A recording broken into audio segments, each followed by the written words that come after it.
हरे हरे, हरे कृष्णा कृष्णा कृष्णा हरे हरे।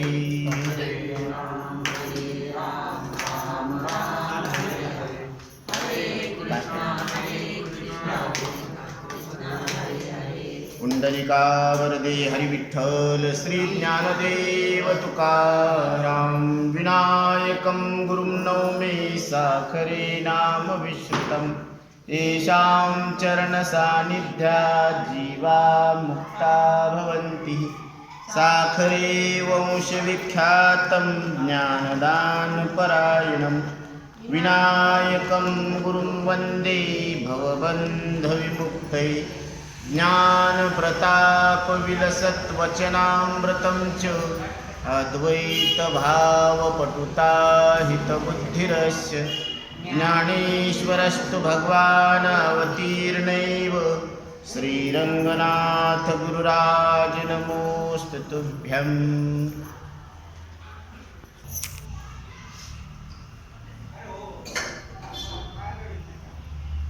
वेदांत केसरी रंगनाथ महाराज परभणीकर यांच्या 56व्या पुण्यतिथीनिमित्त शांतीब्रह्म एकनाथ महाराज कृत हस्तामलक या टीकेचं चिंतन आणि या चिंतनाचा आज काला आहे।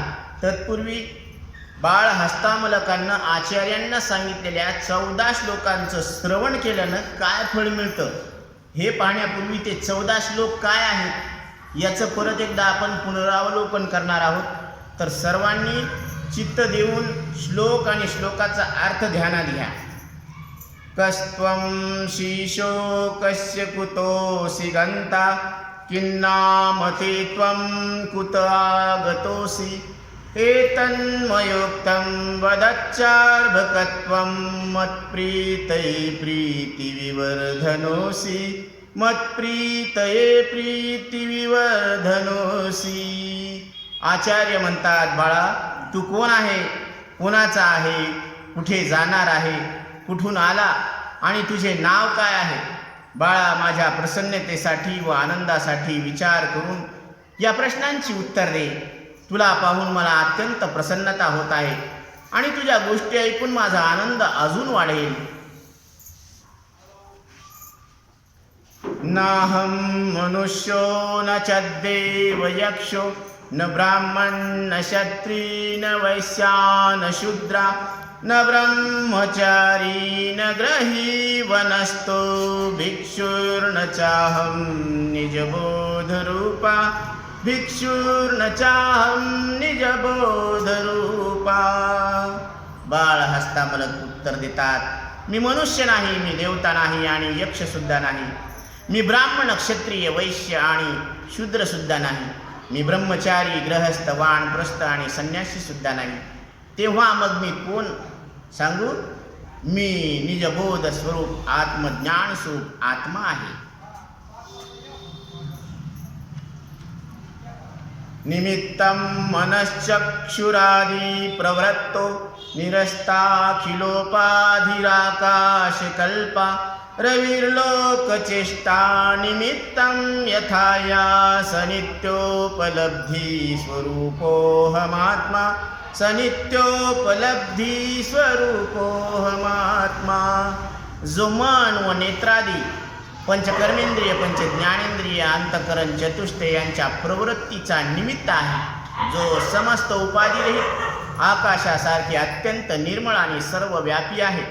ज्याप्रमाणे सूर्यप्रकाशात जगाच्या चेष्टा स्वतः होत राहते, त्याचप्रमाणे तो सर्व क्रियांचा निमित्त साक्षी परंतु अलिप्त आहे। तोच नित्य पूर्ण स्वरूप आत्मा मी आहे। यमग्निष्णवन्नित्यबोधस्वरूपं मनश्चक्षुरादित्यबोधात्मकानि प्रवर्तन्त आश्रित्य निष्कम्पमेकं सनित्योपलब्धि स्वरूपोऽहमात्मा। सनित्योपलब्धि स्वरूपोऽहमात्मा। ज्याप्रमाणे उष्णता अग्नीचा स्वभाव आहे, त्याचप्रमाणे नित्य ज्ञानस्वरूप आत्मा आहे। जड स्वभाववाले मन नेत्रादी इंद्रिय अंतकरणादी ज्याच्या आश्रयामुळे आपापले कार्य करायला प्रवृत्त होतात, तो निष्कंप आणि स्पंदन रहित नित्यबोध स्वरूप आत्मा मी आहे. मुखाभासको दर्पणे दृश्यमानो मुखत्वात् पृथक्त्वेन नैवास्ति वस्तु चिदाभासको घीषु जीवोऽपि तद्वत् सनित्योपलब्धि स्वरूपोऽहमात्मा सनित्योपलब्धि स्वरूपोऽहमात्मा. आरशामध्ये दिसणाऱ्या मुखाला प्रतिबिंबाच्या मुखाहून वेगळे अस्तित्व नसते. आरशाच्या उपाधीमुळे प्रतिबिंब रूप दिसत असते. जेव्हा अनेक आरसे असतात तेव्हा प्रतिबिंब सुद्धा अनेक आणि एक दुसऱ्यापेक्षा वेगळे दिसतात. याप्रमाणे बुद्धीत प्रगट असलेल्या चैतन्याचे प्रतिबिंब आत्मचैतन्याहून वेगळे नाही. हा चिदाभास चैतन्याचे प्रतिबिंब यालाच जीव म्हणतात. मी तर तो नित्य बोध स्वरूप आत्मा आहे. यथा दर्पणाभाव आभास हानो मुखं विद्यते कल्पनाहीनमेकं तथा धीवियोगे निराभासको या सनित्योपलब्धि स्वरूपोऽहमात्मा सनित्योपलब्धि स्वरूपोऽहमात्मा. ज्याप्रमाणे मुखासमोरून उपाधिरूप आरसा हटवल्याने आभास म्हणजे प्रतिबिंब सुद्धा लुप्त होते आणि नंतर वास्तविक व यथार्थ मुखच शिल्लक राहते, त्याप्रमाणे बुद्धिरूपी उपाधीचे निराकरण झाल्यावर कल्पनारहित शुद्ध चैतन्य शेष उरते. हा आभासरहित चैतन्य स्वरूप आत्मा जो नित्य उपलब्ध आहे तोच मी आहे. हा देह किंवा जीव मी नाही. मनश्चक्षुरादेर्वियुक्ता स्वयं यो मनश्चक्षुरादेर्मनश्चक्षुरादि मनश्चक्षुरादेरगम्यस्वरूपा सनित्योपलब्धि स्वरूपोऽहमात्मा सनित्योपलब्धि स्वरूपोऽहमात्मा. मन शब्दाने अंतःकरण आणि चक्षु शब्दाने इंद्रिय जाणावे यांच्याहून आत्मा नित्य भिन्न आहे. तेही लक्षणपूर्वक लक्षण ऐका. ज्यावेळी अंतःकरणादी इंद्रिय नसतात तेव्हा आत्मा आत्म्याच्या ठिकाणी पूर्ण रूपाने असतो. आत्मा म्हणजे मन इंद्रियादी नाही. मन इंद्रिय कल्पित आहे. जो आत्मा स्वतः मन आणि इंद्रिय चतुष्ट आदी चक्षु देहेंद्रियाहून वेगळा आहे आणि जो मनाचेही मन आणि डोळ्याचाही डोळा आहे, प्रत्यक्ष किंवा अनुमान प्रमाणाने जो इंद्रिय अगोचर आहे, तो नित्य प्राप्त बोध स्वरूप आत्मा मी आहे. यैको विभाति स्वतः शुद्ध चेता प्रकाश स्वरूपोऽपि नानेवधीषु शरावोधकस्तो यथा भानुरेका सनित्योपलब्धि स्वरूपोऽहमात्मा सनित्योपलब्धि स्वरूपोऽहमात्मा.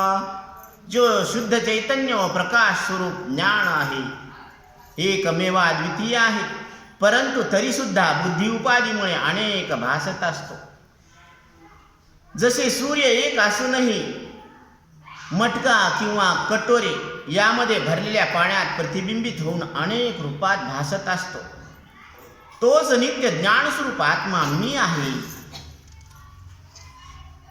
यथानेक चक्षु प्रकाशो रविर्न क्रमेण प्रकाशीकरोति प्रकाश्यम् अनेकाधियो यस्तथैका प्रबोधा सनित्योपलब्धि स्वरूपोऽहमात्मा सनित्योपलब्धि स्वरूपोऽहमात्मा. ज्याप्रमाणे सूर्य आपल्या प्रकाशाने अनेक डोळ्यांना घटपटादी पदार्थांना पाहण्याचे सामर्थ्य एकदाच व त्याच क्षणी प्रदान करते, तो क्रमाने एका विषय वस्तूंना दाखवत नाही, पण सगळं काही एकदाच प्रकाशित करतो. त्याचप्रमाणे ज्ञानस्वरूप चैतन्यरूप एक आत्मा अनेक बुद्धीला एकदम एकाच वेळी आणि तत्क्षण प्रकाशित करतो. विवस्वत् प्रभातं यथा रूपमक्षं प्रघन्नानि नाभातमेवं विवस्वान् यदा भात आभासयत्यक्षमेका सनित्योपलब्धी स्वरूपोऽहमात्मा सनित्योपलब्धी स्वरूपोऽहमात्मा. ज्याप्रमाणे सूर्याच्या प्रकाशाने प्रकाशित चक्षु आदी इंद्रिये सूर्याच्या प्रकाशानेच प्रकाशित घटपटादी विषय वस्तूंचा अनुभव ग्रहण करतात, त्याचप्रमाणे सूर्य सुद्धा त्याच आत्मचैतन्याच्या प्रकाशाने प्रकाशमान होतो.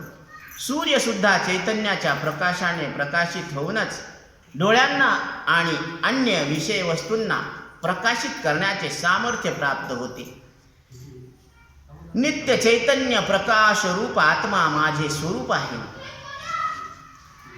यथा सूर्येकोऽप्स्वनेकश्चलाशु स्थिरास्वप्यनन्यद्विभाव्य स्वरूपा चलासु प्रभिन्नासु दिश्वेक एव सनित्योपलब्धी स्वरूपोऽहमात्मा सनित्योपलब्धी स्वरूपोऽहमात्मा. सूर्य जसा एक आहे, परंतु हलणाऱ्या पाण्यामध्ये प्रतिबिंबित झाल्यावर त्याच्यात अनेकत्व व चंचलत्व भासू लागतो. जसे की अन्यत्र स्थिर पाण्यामध्ये प्रतिबिंबित सूर्य मूळ सूर्यासारखा स्थिर दिसतो, परंतु वास्तविकतेत प्रतिबिंबाची चंचलता या स्थिरते वाचून मूळ सूर्याची स्थिती नेहमी एकसारखी असते. याप्रमाणे बुद्धी अंतःकरणच्या भिन्नत्वामुळे एक परमात्मा विविध प्रकाराने जीवाच्या अंतःकरणाच्या उपाधीनुसार शांत अशांत आदी रूपाने भासत असतो. घनच्छन्न दृष्टिर्घनच्छन्नमर्कं यथा निष्प्रभं मन्यते चातिमूढा तथा बद्धवद्भाति यो मूढद्रष्टे सनित्योपलब्धी स्वरूपोऽहमात्मा सनित्योपलब्धी स्वरूपोऽहमात्मा. ज्याप्रमाणे अत्यंत मूढ बुद्धीच्या आवरणामुळे भ्रमित व्यक्ती अज्ञानरूपी ढगांनी आच्छादित दृष्टीमुळे ढगाने झाकलेल्या सूर्याला पाहून समजतो की सूर्य प्रकाशहीन आहे, अगदी त्याचप्रमाणे मूढ दृष्टीच्या लोकांना पुरुष बद्ध वाटतो. जसे निरंतर आपल्या संपूर्ण प्रकाशासहित विद्यमान सूर्याप्रमाणे आत्मा सदैव निर्लिप्त व निर्विकार असतो, तोच नित्य सिद्ध आत्मा मी आहे. समस्तेषु वस्तुष्वनुष्युत्तमेकं समस्तानि वस्तूनि यत्र स्पृशन्ति वियद्वत् सदा शुद्धमच्छस्वरूपं सनित्योपलब्धी स्वरूपोऽहमात्मा सनित्योपलब्धी स्वरूपोऽहमात्मा. जे आत्मतत्व समस्त वस्तूमध्ये एक समान ओतप्रोत भरून आहे, व्याप्त आहे, तरी पण त्या व्यापक तत्वाला जगातील कोणतीही वस्तू स्पर्श करू शकत नाहीत. ते तत्व आकाशाप्रमाणे सदैव शुद्ध व स्वच्छ राहते.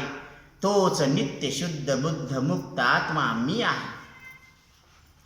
उपाधो यथा भेदता सन्मनीनां तथा भेदता बुद्धिभेदेषु तेऽपि यथा चन्द्रिकानां जले चञ्चलत्वं तथा चञ्चलत्वं तवापीह विष्णु तथा चञ्चलत्वं तवापीह विष्णु. हे विष्णू, ज्याप्रमाणे स्फटिकमणी स्वतः अभेद राहून रंगीत वस्त्राच्या उपाधीच्या संयोगाने भिन्न भिन्न दिसते, त्याचप्रमाणे हे विश्वव्यापी नारायण तुम्ही एक अद्वितीय आत्मतत्व असून सुद्धा बुद्धिरूपी उपाधीमुळे अनेक भासित होतात. ज्याप्रमाणे चंद्राचे प्रतिबिंब पाण्यात पडल्यावर चंचल भासते, त्याचप्रमाणे तुम्ही एक अद्वितीय सर्वव्यापक निश्चळ आणि परिपूर्ण असून सुद्धा वेगवेगळ्या बुद्धिभेदामुळे अनेक जीवाच्या रूपामध्ये दिसत असतात. याप्रमाणे आपण 14 श्लोकांचं श्रवण केलेलं आहे, त्याचा अर्थ स्पष्टीकरण सुद्धा पाहिलेलं आहे. या 14 श्लोकांच्या फलश्रुती काय आहे? नाथ महाराज सांगतात, हे 14 श्लोक म्हणजे 14 विद्यांचे आत्मजीवन आहे, जीवाच्या जीवाला समाधान करणारे आहेत. हे 14 श्लोक म्हणजे सनातन धर्माचे धडा देण्याचे आधार आहेत आणि इंद्राला सुद्धा शोभायमान करणारे असे, समाधान देणारे असे हे निरूपण म्हणजे हस्तामलक आहेत. हे 14 पदे कवितेची ओळ ही जर आपण गायली तर त्या गाण्यानं, त्या गायनानं जसं मृत झालेल्या पूर्वजांना आपण गयामध्ये पिंडदानासाठी पवित्र शहर आहे, बिहार राज्यातील फाल्गुन नदीकाठी वसलेलं शहर आहे, तिथं आपण काय करत असतो? पिंडदान करत असतो. तर या कवीच्या ओळी गायल्यानंतर गयेमध्ये पिंडदानासाठी कथनाची आवृत्ती या काव्याने पिंडाला समाधान मिळते. आपल्या पूर्वजांना काय मिळत असतं? समाधान मिळत असतं. आणि पितृदोष ज्याला कोणाला लागलेला असेल तो एकदम क्लिअर होत असतो. ते हे निरूपण म्हणजे हस्तामलक आहे. हे वेद वचनाचे 14 कांड आहेत. ज्या वेदाच्या अनुवादातून समाधान मिळते ते हे निरूपण आहे. श्राद्धाच्या वेळी अर्पण केला जाणारा भात, गहू किंवा जवस यांच्या पिठापासून बनवलेला एक गोल गोळा असतो. गयावर्जन म्हणजे गया या तीर्थक्षेत्रामध्ये पितरांसाठी केले जाणारे पिंडदान किंवा श्राद्धविधी. या गया या तीर्थक्षेत्रामध्ये जे श्राद्धविधी हा एक धार्मिक विधी आहे. यामध्ये यजमान आपल्या पितरांचे ऋण फेडण्यासाठी पिंडदान करत असतो, ज्यामुळे पितरांना मोक्ष मिळत असतो. याला पिंड पदावरी असं म्हणतात. यानंतर पितरांचे ऋण फिटले आणि त्यांच्या आत्म्याला शांती मिळाली. आता चुकून आपल्याकडून आपल्या पितरांचं जर काही राहिलं असेल देणं घेणं तर तो हिशोब इथं क्लिअर होत असतो. हे 14 पदे ही गयावर्तन वर्जन म्हणजे गया या तीर्थक्षेत्रामध्ये पितरांसाठी केले जाणारे पिंडदान किंवा श्राद्धविधी ज्यामुळे पितरांना मोक्ष मिळतो. आणि पदीपिंडा म्हणजे पिंड पदावरी विष्णूच्या चरणी पिंड ठेवले, ज्यामुळे पितरांचे ऋण फिटले आणि त्यांच्या आत्म्याला शांती मिळते. त्या पितरांना तृप्त करणारे हे हस्तामलकाच्या सांगण्याचा प्रामाणिक अर्थ आहे. याचं अजून परत फलप्राप्ती सांगतात. क्षणभर हस्तामलक ब्रह्मविचाराचे फल हे संपूर्ण हस्तामलक ग्रंथ याचं श्रवण जर आपण क्षणभर केलं तर या गुरु शिष्य संवादाचे ठिकाणी क्षणभर का होईना पण पुरुषाचे मन स्थिरतेला पावले. तो पुरुष गंगादी सर्व तीर्थांच्या जलामध्ये स्नान केलेला आहे असं समजावं. नंबर 2 त्याने सर्व पृथ्वीचे दान केले असे समजावे. नंबर 3 हजारो यज्ञ त्या व्यक्तीने केले असे समजावे. नंबर 4 33 कोटी देवतांचे त्यानं पूजन केले असं समजावं. 5 आपल्या सर्व पितरांच्या संसारापासून उद्धार केला, त्यांना उत्तम गती प्राप्त करून दिली. आणि नंबर 6 स्वतःलाही त्याने त्रैलोक्यामध्ये पूज्य करून ठेवलेला आहे. एवढे फायदे.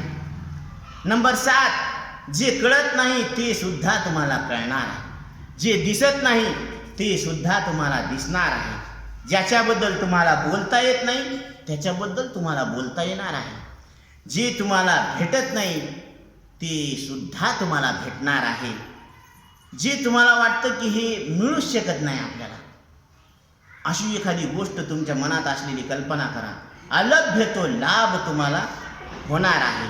मानवाच्या सर्व इच्छा या क्षेत्रामध्ये सर्व क्षेत्रात सर्व रूपाने पूर्ण करणारा हा ग्रंथ ब्रह्मज्ञानी पुरुषाच्या मुखातून ऐकावा. 5 किंवा 7 दिवसाची कथा करून मनुष्य जन्माचे सार्थक करून घ्यावे. इहलौकिक व पारलौकिक कीर्ती होऊन श्रोत्याच्या पारिवारिक सामाजिक कार्यामध्ये यश मिळवून देणारे, समृद्धी आणि सुख प्रदान करणारे आख्यान कोणीही व्यक्ती लावण्यामध्ये स्वतंत्र आहे. याला कुठलंही बंधन नाही. तर आज आपण इथं या ग्रंथाच्या समाप्तीच्या काला या निमित्तानं आपण इथं जमलेलो आहोत. तर काला 3 प्रकारचा असतो. एक हरिनामाचा काला, दुसरा दही भाताचा काला आणि तिसरा जीव ब्रह्मैक्य रूपी काला. तर हरिनामाचा काला हा मुखानं घ्यायचा असतो, दही भाताचा काला हा खायचा असतो, त्याची रस चाखायची असते. सगळी तयारी झालेली आहे. कृष्णही तयार आहे आणि दही हंडीसुद्धा तयार आहे. एक 5 मिनिटाचा अवकाश आणि आपल्याला तिथं सगळ्यांना काला भेटणार आहे. तर जीव ब्रह्मरूप आहे हा जो काला आहे ना, हा बुद्धीनं लक्षात घ्यायचा असतो. तर सर्व धर्म समभाव समानता याचे प्रतीक गायी चारताना वनात बालगोपालांच्या सवंगडीचा शिदोऱ्या एकत्र करून दही भात ताक लोणी यांचा काला खायचे. तर शिंके लाविले दुरी. भगवान श्रीकृष्ण परमात्मा ज्यावेळेस बाळ गोपालासोबत खेळायला जायचे, होतो तिघांची मी वरी. तिघांना काय करायचं, तुम्ही असे हात करा रे, मी वर चढतो त्या शिक्यातलं काय आहे लोणी ते काढतो, बरं का. तुम्ही व्हारे दोहीकडे, मुख पसरून इकडे, आणि तुम्ही जे बाकीचे 2 जण आहे ना, तुम्ही असं आ करा, म्हणजे मी काय करतोय त्याच्यामध्ये अशी पिचकारी मारतो. बरं का. वाहतीच्या धारा, आता त्या ज्या धारा वाहणार आहेत ना, तुम्ही तोंडामध्ये घ्यायच्या. घ्या रे दोहीच्या कोपरा, तुका म्हणे हाती टोका, अधिक उणे नेली एका. काल्याचे आशे देव जळी झाले मासी. या काल्याचं महत्व एवढे या प्रसादाचं की एकदा स्वर्गातील दिव्य देवधारी इंद्रदेव सुद्धा आले आणि त्यांनी सांगितलं, प्रभू आम्हाला हा काला द्या आणि हे अमृताचं कलश घ्या. तर त्यांनी त्या अमृताच्या कलशाचा धिक्कार केला. त्याची बरोबरी सुद्धा ह्या काल्याचा प्रसाद करू शकत नाही, म्हणून हा काल्याचा प्रसाद सांडू नका, तो ग्रहण करा, इतक्या आदरानं ग्रहण करा, याचं मोल अनमोल आहे. म्हणून भगवान श्रीकृष्ण परमात्मा यांचा कारागृहामध्ये प्रगटीकरण झालेलं आहे. म्हणून भगवान सांगतात, मला कुठं घेऊन चला, आनंदाच्या घराला, मजने गोकुळाला. आनंदाच्या घराला, मजने गोकुळाला. भगवंतानं सांगितलं की मला आता इथून कुठं न्या, तुम्ही गोकुळामध्ये न्या, आनंदाच्या घरीला. कारण ही जी माया प्रगट झालेली आहे तिला इथं आणून सोडा, कारण तीच माया कंसाला थोडंसं सावध करेल. आणि मग भगवंताला नंदाच्या घरी आणलेलं आहे. नंद घरानंद भयो, जय कन्हैया लाल की, जय कन्हैया लाल की, जय कन्हैया लाल की. हाती घोडा पालकी, जय कन्हैया लाल की. नंद घरानंद भयो, जय कन्हैया लाल की. भगवान प्रभू कृष्ण भगवान की जय. आता भगवंत नंदा घरी आलेले आहेत आणि आता वेळ कमी असल्यामुळं धावत्या वेगात चरित्र घ्यायचं आपल्याला, बरं का. आता भगवंत चालाया रांगायला लागले. तळवे तळहात, तळहात टेकीत, तळवे तळहात, तळहात टेकीत. डाव्या गुडघ्याने गुडघ्याने रांगत, डाव्या गुडघ्याने गुडघ्याने रांगत. तळवे तळहात, तळहात टेकीत. आता भगवान तळहात टेकीत रांगायला लागलेत आणि एक दिवस रांगता रांगता त्यांनी माती खाल्ली आणि यशोदा मातानं नेमकी नजर पडली की बाळानं काय खाल्लेली आहे, माती खाल्लेली आहे. आणि तिनं सांगितलं, लल्ला तू माती खाल्ली, तोंड उघड, तोंड उघड. तोंड उघडायला सांगितलं आणि त्या मुखामध्ये अनंत कोटी ब्रह्मांड नायकाचं दर्शन घडवण्यात आलेलं आहे. म्हणून अनंत ब्रह्मांडे जयाचे उदरी, तो हा बालक नंदा घरी. तो हा बालक कोणाच्या घरी आहे, नंदा घरी आहे. अनंत ब्रह्मांड ज्याच्या उदरामध्ये सामावलेले आहे.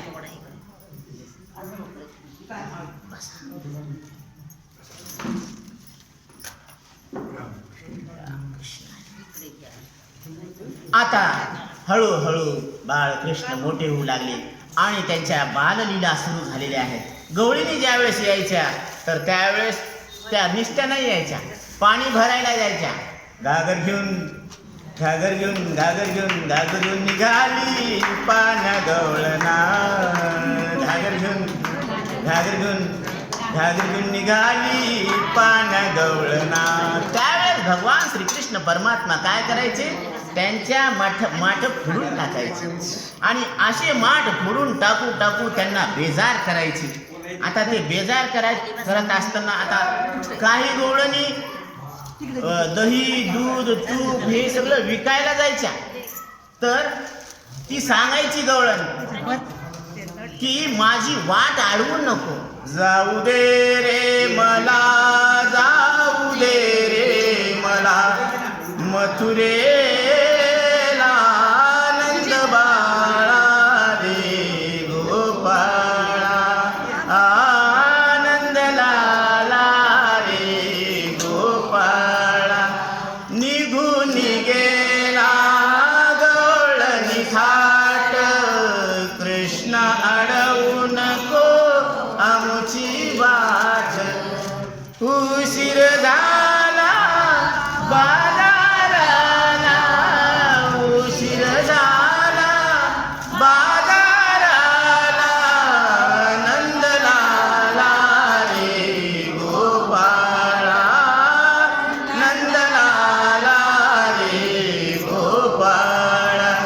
असं त्या गवळणी विनवायच्या.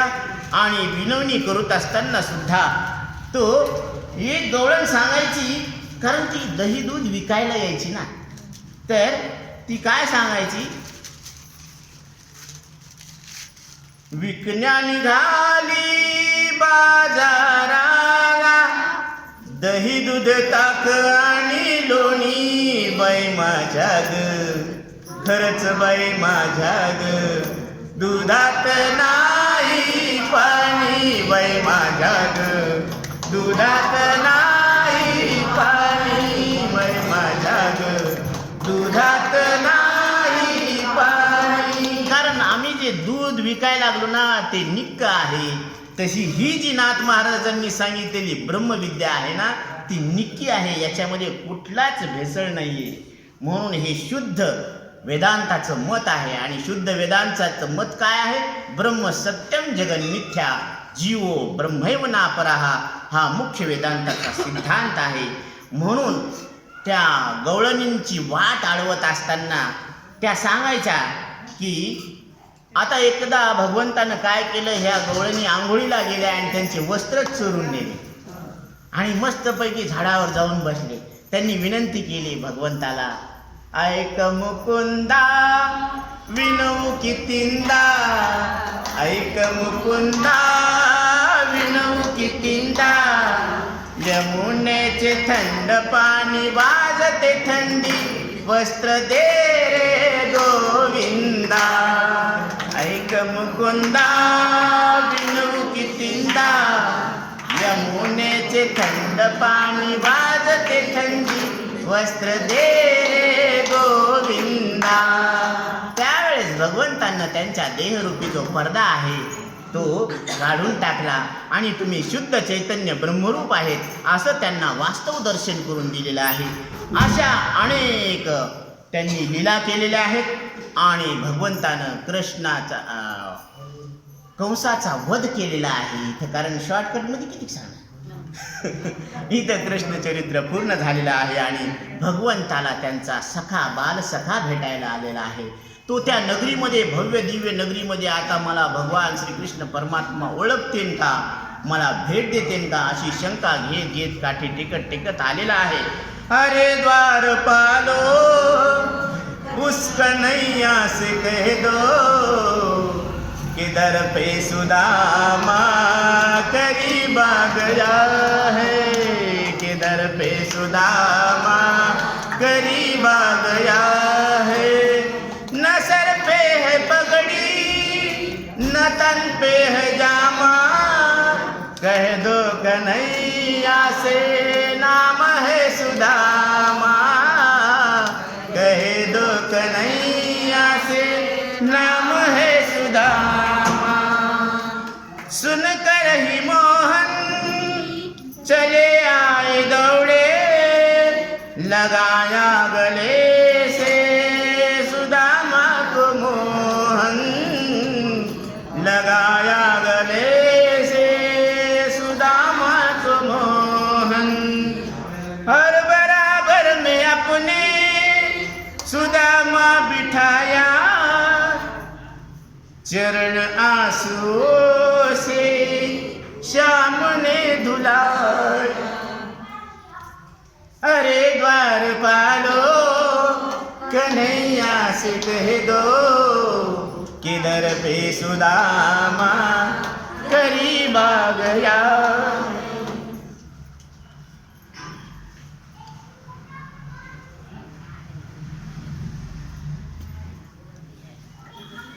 भगवंत भक्ताचा कमीपणा पाहत नाही किंवा जास्तपणाही पाहत नाही. भगवंताला सगळे सारखे असतात.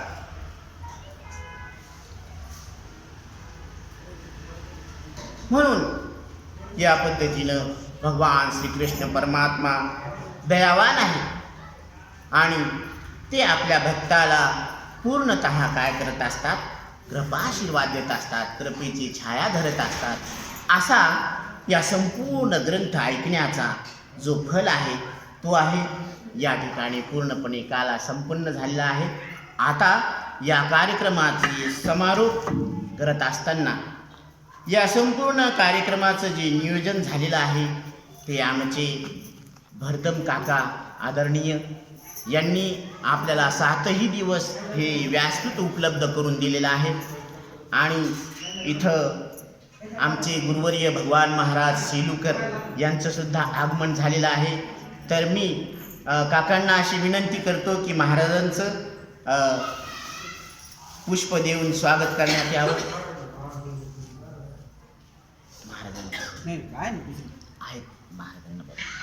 मी महाराजांना विनंती करतो की त्यांनी इथं यायला करत ना. सगळ्यांनी टाळ्या वाजवा.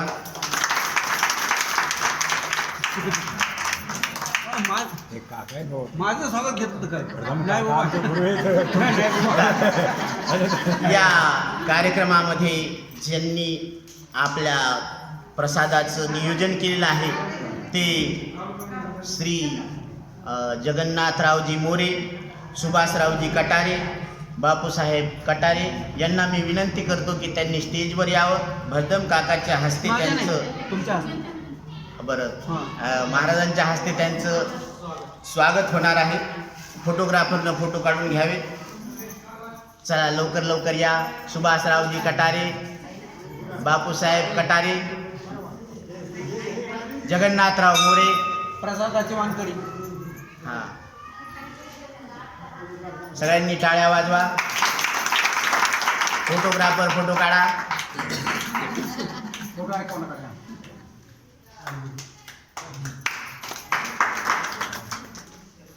चला सुभाषरावजी कटारे,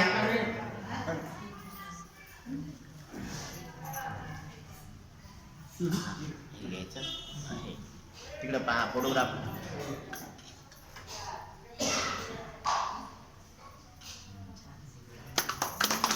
बापूसाहेब कटारे,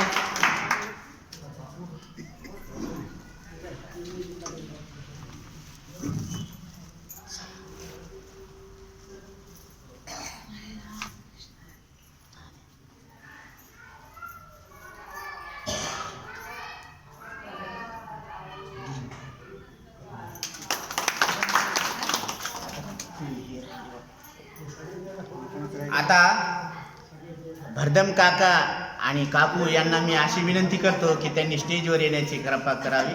कारण आता दहीहंडी फोडायची वेळ व्हायला लागलेला आहे. काका गडबड करू नका तुम्ही. काकूला येऊ द्या इकडे. कारण लक्ष्मीनारायणाचा हात असल्याशिवाय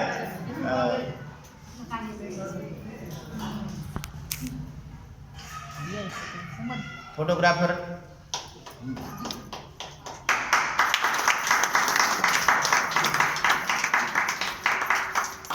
धन्यवाद. आता आपले बाळकृष्ण बोलवा.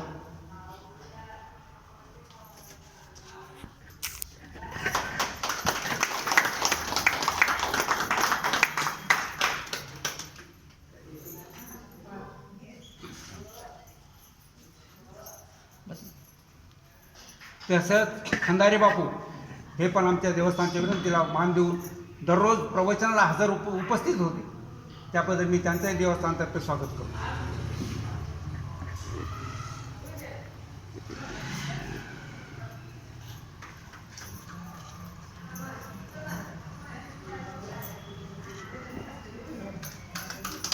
आता काल्याचा कार्यक्रम होईल.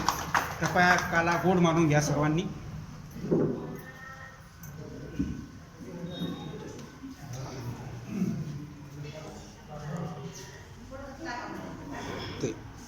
बाळकृष्णाला बोलवा. हां या तुम्ही हे करा. तुमचा माणूस पाहिजे आणि देहेंडी करायला. त्या टाकलं का प्रसाद टाकला कृष्ण आले. बासरी कृष्ण महाराज कृष्ण प्रवचनामध्ये आलेले आहेत. त्यांचं मी सिद्धिविनायक देवस्थानतर्फे स्वागत करतो.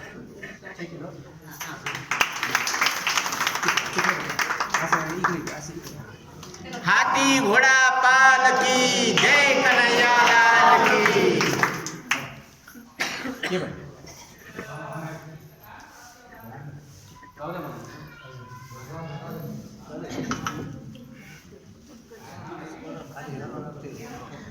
खाली.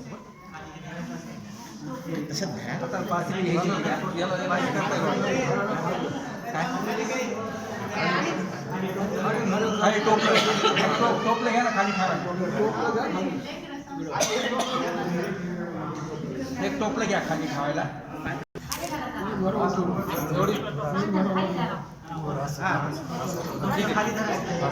तेवढा हात पुरायला पाहिजे, खाली धरावं. हा, असं धरा. मार काढा.